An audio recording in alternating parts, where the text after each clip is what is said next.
Good morning. थंडी एवढी वाढली ना की सगळी कामं करायला उठायला उशीरच होतो आणि त्यामुळे मला आज चहा प्यायला पण टाईम नाही भेटला. त्यामुळे जाताना चहा पिला आणि दिवसभर काम झाल्यानंतर मी घरी आले. घरी आल्यानंतर असं वाटतं की आपण काही तिथे 24 तास कामच केलं की काय.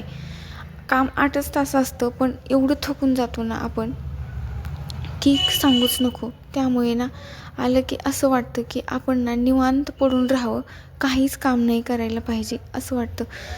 भले ते पैसे देता, पण कसं असतं कधी-कधी ना पैशापेक्षा पण आपलं शरीर महत्त्वाचंच असतं. त्यामुळे ना असं वाटतं की सगळं सोडून द्यावं, पण तसं होत नाही आहे. कारण घर दोघाचं आहे म्हणल्यास दोघांचा पण हात असायलाच पाहिजे. तेव्हाच त्यांनाही जास्त जड नाही जाणार. त्यामुळे ना आपला थोडा हातभार लागतोच आणि आपलं एज्युकेशनही आहे.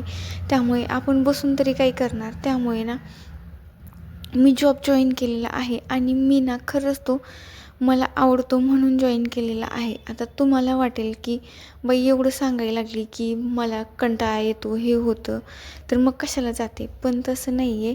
कारण माझ्या मिस्टरांना पण माझा तेवढाच हातभार लागतो. त्यामुळे मी ना माझ्या आवडीने जॉब करते आणि मला खरंच त्यात समाधानही वाटतं. पण ना आपण किती जरी हे केलं तरी दिवसभरच्या कामाने आपण थोडे कंटाळतोच. नंतर थोडा वेळ आराम झाल्यानंतर मी फ्रेश झाली आणि थोडे केस बांधूनही घेतली. कारण फ्रेश झाल्यानंतर तेवढं छानही वाटतं आणि हे आज ऑफिसलाच होते. त्यामुळे म्हणलं आता एकटीसाठी कुठे चहा बनवायचा.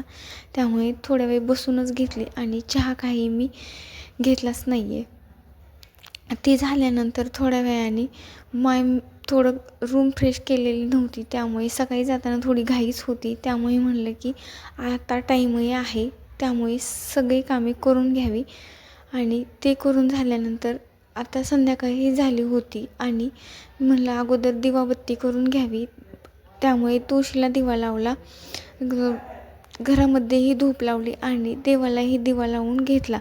कारण आज आहे शनिवार आणि यांचा आज उपवास असतो. त्यामुळे मला ना नंतर जेवण बनवायचं होतं. म्हणलं जेवण बनवायला टाईम लागेल आणि आत्ताच दिवाबत्ती लवकर करून घेतली तर आपल्याला उशीरही नाही होणार. त्यामुळे म्हणलं की अगोदर आपण देवाला दिवा लावून घेऊत. कारण जेवण बनवायच्या नादामध्ये इकडं उशीर होऊन जाईल आणि संध्याकाळही जास्त होईल. त्यामुळे म्हणलं की अगोदर हे कामे आपण करून घेऊत आणि नंतरच आपण जेवण बनवायला लागू. त्यामुळे सगळीकडे धूप लावली आणि असा गेला माझा आजचा दिवस. Bye bye.